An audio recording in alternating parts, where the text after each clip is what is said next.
বর্তমান দিনের বউরা আর অতীত যুগের বা আগেকার দিনের বউরা শ্বশুর শাশুড়ির উপর এবং ভাসুরের উপর কীরকম আচরণ করত সেই সকল সম্বন্ধে আমি কিছু বিস্তারিত কিছু বলতে চাই এবং একটা এমন একজন বিশিষ্ট ব্যক্তির সঙ্গে সাক্ষাৎ করতে চাই। সেই সাক্ষাৎকার। নমস্কার, আমি বাদল মাহাতো। নমস্কার, আমি ত্রিপুরা মাহাতো। আচ্ছা দাদা, হুম।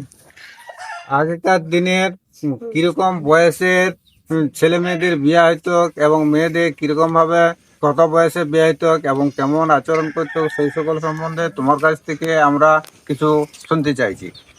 আগেকার দিনে তো 10-11 বছর বয়স থেকে 9-10 বছর 11 বছর বয়স থেকে তো বিয়া শাদী হইতো। হুম। তো এখন সেটা ওই যে সরকার আইন করেছে 18-র এধারে হবে কিনা। আচ্ছা আচ্ছা। 18 বছর না পেরালে সেই বিয়েটা হলো দণ্ডনীয় অপরাধ। হুম। এই হচ্ছে আর। আচ্ছা, তখনকার দিনে যে অত কম বয়সের মধ্যে বিয়ে হইতো মেয়েদের, হ্যাঁ, তাহলে তখন কি প্রশাসনের এর থেকে কোনো স্টেপ নিত না আইন কোনো স্কুল থাকে নাই? তখন এইসব আইন কিছুই থাকে না। তখন আচ্ছা। যার যে পছন্দ অনুযায়ী হুম। বিয়াঘর করতে পারে। আচ্ছা।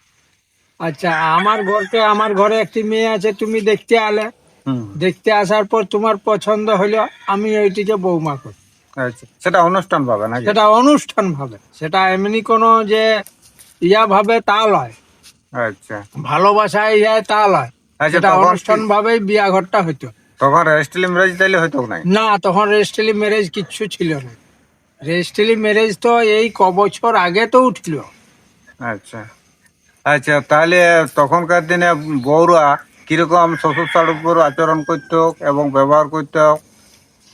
তখনকার বৌমা ছিল শ্বশুর শাশুড়ির উপর ভক্তি ছিল এবং সেই সংসারটার উপরে প্রত্যেকটা মানুষের সঙ্গে ব্যবহার ভালো করত। আচ্ছা। আচ্ছা, আর আর তখনকার বৌমা মাথায় কাপড় ছাড়া থাকতো না, কিন্তু এখনকার বৌমা যারা হয়েছে হুম। তারা এখন তো বাবা কাপড় পরা তো দূরে, শাড়ি পরা তো দূরের কথা, আচ্ছা সালোয়ার কামিজ পরে ঘুরে বলছে। আর না হয় কি বলে সেই ম্যাক্সি না ফ্যাক্সি, আচ্ছা। সেইগুলা পরে ঘুরে বলছে। মাথায় কাপড়ও নাই, কিছুই নাই, গমটাও নাই, কিচ্ছু নাই। শ্বশুর শাশুড়ির উপর যে একটা সম্মান জানায় না, সেই সম্মানটা এখনের দিনে বৌমারা সেই জিনিসটা মানে দেখানোর চেষ্টা করছে। শ্বশুর শাশুড়ি হইলো মা বাবার মতো। আমি আচ্ছা। বলছি শ্বশুর শাশুড়ির কাছে না ইয়া করুক, কিন্তু বাইরের লোকজন যখনই আসছে হুম। তখনই তো বলছে বলছে ওটাকে না, ওটা অমুক লোকের ঘরের বৌমা, ওটা অমুক লোকের বৌমা। আচ্ছা। এই বাবা বৌমা, তো তাইলে যে এই যে এরকম পরে ঘুরে বলছে, হুম। এই হয়েছে অসুবিধা, আমাদেরও দুর্নাম আর সব কিছুই। আমিও দেখছি যে শালা সত্যিই তো বটে, এখন কোনো কিছু বলতে গেলে তখন আবার বলবে ও আর বড্ড জ্বলন লাগিয়েছে। এই হচ্ছে ব্যাপার। আচ্ছা, আগেকার দিনে যে সকল বৌমারা আমাদের বাড়িতে আসতো বা বউরা আসতো, তারা শ্বশুরের উপর শাশুড়ির উপর মুখ তুলে কথা বলতে ভয় পেত, কিন্তু এখন সেই জিনিসটা কি হচ্ছে না কিরকম পজিশন চলছে এখন? না, এখন শ্বশুর শাশুড়ি যদি কোনো কথা বলছে, উহার উপরে বৌমা কথা বলে দিচ্ছে। এখনই যদি বলি কোনো, আমি যদি বলি তো এখনই বলবে তুই কে বলবে, তোর কি অধিকার আছে বলবার, ফট করে মুখের থেকে বলে দিচ্ছে। এরকম পজিশন তার এইরকম একটা। পজিশন দাঁড়াই গেছে। হুম। তখনকার দিনে তো বেশি শিক্ষা দীক্ষার প্রচলন ছিল নাই, হুম। এখন শিক্ষা দীক্ষার প্রচলন হয়েছে, বলছে তুই কে। এই হয়েছে ব্যাপার। আমাদের এগুলো তো গ্রামগঞ্জ এলাকার মধ্যে মানুষ, আমরা জঙ্গলমহল এলাকার মানুষ, আমরা গ্রামে গঞ্জের মধ্যে বাস করি, এমন একটা বড় টাউনের মধ্যে আমরা বাস করি নাই। তাহলে আমাদের যে একটা পরিবেশ, আমাদের যে একটা সম্মান, সেই জিনিসটা আমাদের সঙ্গে বজায় রাখতে গেলে বউদের যে আচরণটা করা দরকার সেটা শ্বশুরের উপর, তাহলে সেটা করাটা অবশ্যই প্রয়োজন। তারাকে শাড়ি পরে ঘুরে বললে তাদের যে একটা শোভনীয় শোভা পায়, সেটা কি আর ওই যে ইংরেজদের ড্রেসের মতন, ইংরেজরা যেরকম ভাবে ইংল্যান্ডের লোক যে ড্রেসটা পরে আছে, সেই ড্রেসে আমাদের এই এলাকার মধ্যে যদি বউরা পরে, সেটা আমাদের সম্মান আসছে না। গ্রামের গঞ্জের লোকে সেটা সম্মান হানিকর মনে করছে। কি মনে করো দাদা? আচ্ছা, সেটা তো বটেই, কারণ বৌমা যখনই হয়ে সে আসছে তখন তাকে তো গুরুজন ব্যক্তি যারা তাদেরকে তো ঠিক মানিয়ে চলতে হবে। শাশুড়িও গুরু মা, শ্বশুরও গুরু বাবা, এবং যারা ভাসুর আছে তারাও গুরুজন। তাইলে তাদেরকে দেখে মাথায় যদি কাপড় না লেই তাহলে সেটা বড় বিরক্তকর সমান লাগে। এবং বাইরের লোকও যদি দেখে সেটাও তো আমাদের একটু অসুবিধা আছে। বাইরের লোকে দেখলেও বললো ওদের বউ, ঘরের বউটা বড় হ্যাংলা, হুম। আই ম্যাক্সি পরে ঘুরে বলছে, দেখছো। কিন্তু হয়তো কিছু কেউ বলবে নাই, কিন্তু আমাদেরকে নিজেকে একটা, নিজেদের একটা মানে আত্মসম্মান থেকে আমরা মানে ইয়া পাই যে আমাদের যে একটা সম্মান, সেই সম্মানটা আমরা নিজেরাই হারাই যাচ্ছি। আমি বলছি সামনে না বলো, কিন্তু বাইরেও তো যাইয়ে বলছে, হুম। বলছে যে হাই ওয়াদের ঘরের বউটা এইরকম বটে, হুম। এইরকম হ্যাংলাম আরম্ভ করে। হুম। কিন্তু যেটা আমাদের পরিচয়, বৌমা যখন তখন তার পরিচয় একটা আছে তো। হুম। তাইলে সেই পরিচয়টা যদি না থাকে তাইলে সে বৌমা হইলো কি করে, বুঝছো। তাহলে যদি বলে যে শাড়ি পরাটা ইয়া লয়, তাইলে বিয়ার সময় কেন বলছে বেনারসি শাড়িটা, এই হুম। শাড়িটা ভালো লয়, ওই ছায়াটা ভালো লয়, ওই ব্লাউজটা ভালো লয়, তাইলে সেগুলা পরাই বিয়া দিবার কি দরকার ছিল। হুম। সুন্দর তো জামা প্যান্ট পরাই বিয়া দিতে পারি, হুম। ওই মাসি পরে না, ম্যাক্সি পরে, হুম, কিংবা ওই কি ব্লাউজ বলে, কামিজ হ্যাঁ, চুড়িদার। চুড়িদার ফার পরাই হুম। সুন্দর তো বিয়ে দিতে পারতো, কিন্তু সেটা তো আর করছে না। তখন বলছে সেই শাড়িটিই চাই, শাড়ি না হলে বিয়া ঘর হবে না, এবং সেটা শোভনীয় হচ্ছে না। এবং সেটা শোভনীয় হচ্ছে না। আগেকার দিনে সম্মান প্রত্যেকটা শ্বশুর শাশুড়িকে সবাইকে বউরা সম্মান দিত, এখন সেই সম্মানটা আর পাচ্ছে নাই। তাই যে যে দিন আসছে তাই পরিস্থিতি অনুযায়ী যে আমাদের যে শ্বশুর শাশুড়ির যে একটা নিরাপত্তা আসবে তাও আমরা মনে করতে পারছি না, যে আমরাকে শেষ বয়সে কি পজিশনে হবে তাও আমরা ভাবতে পারছি না। না কি দাদা, কি পজিশন আসতে পারে আমাদের? এখন পজিশন ব্যাপার হচ্ছে কি, আমি বলতে চাই একটা কথা, আমাদের যারা কাকিমা হুম। জেঠিমা আছে, হুম। এবং আমরা তো তাদের ছায়ার মতো, হুম। হুম। হুম। আমাদেরকে দেখলেও তারা মাথাটায় কাপড় তুলে, হুম। মাথাটায় কাপড় তুলে আমাদেরকে দেখলেও। হুম। তাইলে ভাসুর শ্বশুর দেখলে তো মাথায় কাপড় তুলবে গে। হুম।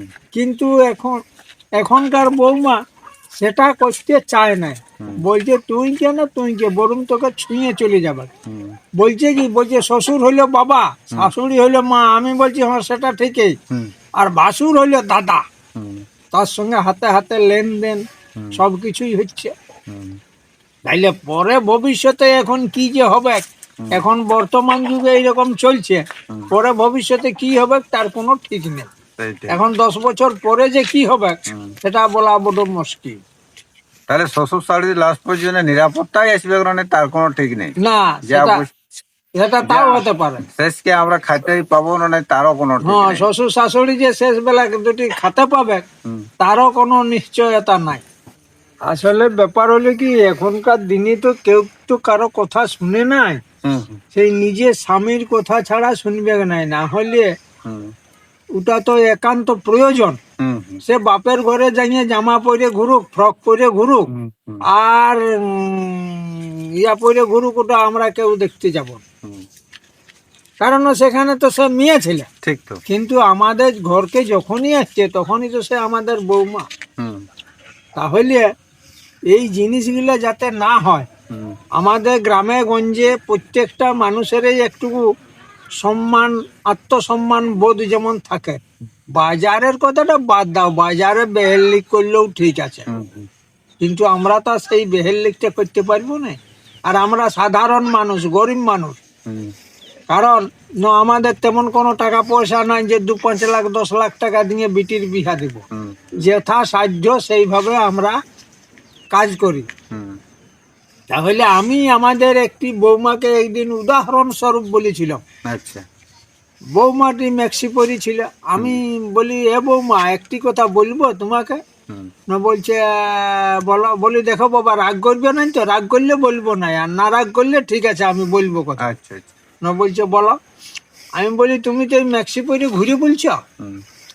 তাইলে তুমি ঘর দিকে সামাও, ঘর দিকে সামাই আগে নিজের আরসিটা ম্যাক্সিটা পরে যে মূর্তিটা দেখছো, হুম এই মূর্তিটা দেখিয়া আর ম্যাক্সিটা খুলে দিয়ে আর তুমি ওই শাড়ি পরে আসে মাথায় ঘোমটা নিয়ে আরসিটা নিজের মুখটা দেখো, আচ্ছা দেখলেই তুমি বুঝতে পারবে কোনটাই কেমন দেখাচ্ছে। তো আমার কথা বা শুনলো, শুনে যাইয়া বউটি ম্যাক্সি ঘর ভিতর দিয়ে খুলে দিয়ে হুম আসে মাথায় ঘোমটা নিয়ে হুম যখন আসে আরসিটার কাছে দাঁড়াইলো আয়নাটার কাছে, হুম তখন বলছে না জেঠু এইটাই ভালো দেখাচ্ছে। আচ্ছা আমি বলি এ বাবা শুনো, আমরা কোনো শহরের বাসিন্দা লই, হুম আমরা পাড়া গ্রামের বাসিন্দা। তুমি এই যে আমাদের বৌমা হুম এইসব পরে ঘুরে বললে লোকে ভালো বলবে না, বললো এটা কাদের ঘরের বউ না ওটা ওয়াদের ঘরের বউ। বলে বাবা আচ্ছা জামা প্যান্ট পরে ঘুরে বলছে যে, হুম হ্যাঁ, কিন্তু সেইটা হুম যাতে না হয় হুম সেইটাই আমাদের লক্ষ্য। আচ্ছা এবং প্রত্যেকের সঙ্গে প্রত্যেকের ভাব ভালোবাসা হুম থাকাটা দরকার হুম এবং ভক্তি শ্রদ্ধা করাটা প্রয়োজন। হুম সবাই লাইক করবেন, কমেন্ট করবেন এবং শেয়ার করবেন এবং ফলো করতে ভুলবেন না। নমস্কার। নমস্কার।